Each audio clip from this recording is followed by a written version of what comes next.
Habari za wakati huu mwana Baharia TV, karibu tuendelee kuzitazama zile taarifa ambazo tuko nazo katika anga za kimataifa. Umoja wa Mataifa umesema zaidi ya raia 200 wameuawa nchini Sudani tangu Machi 4 kutokana na mashambulizi ya droni. Ripoti zinaeleza kuwa watu 152 katika eneo la Kordofan Magharibi, huku wengine 40 wakipoteza maisha katika masoko ya Abu Zabadi na Wadi Banda. Pande zote mbili zinazopinga jeshi la serikali la Sudanese Armed Force Rapid Support Force zimeshutumiwa kutumia droni katika mapigano yao. Umoja wa Mataifa umeonya kuwa matumizi ya droni katika vifaa vya kuwania udhibiti wa maeneo yana athari kubwa kwa raia wasiohusika na mapigano. Napitia maoni ya baadhi ya wadau ambao tuko nao kupitia Baharia TV wakiendelea kutufuatilia kwa undani zaidi. Na mwana huyu mmoja anasema vita vinavyoendelea vinaumiza zaidi raia wasio na hatia.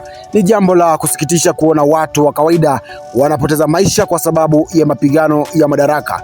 Fatuma Hassan anasema hofu yake kuhusu usalama wa wananchi. Droni zinaposhambulia maeneo ya watu kama masoko inamaanisha hakuna sehemu salama tena kwa raia. Ahmed Suleiman anasema magharibi Sudani, anasema jamii yake, huyu mwingine anasema jamii yake imeathirika sana na mashambulizi hayo. Watu wengi wamepoteza ndugu na mali zao. Tunahitaji amani haraka, anasema hivyo huyo mmoja mdau ambaye tuko naye. Sasa cha msingi bonyeza neno subscribe, alama ya kengele ili uwe wa kwanza kupata taarifa zetu pindi tunapozipandisha. Rangu jina mimi ni Friday Mangomare na hii ni Baharia TV.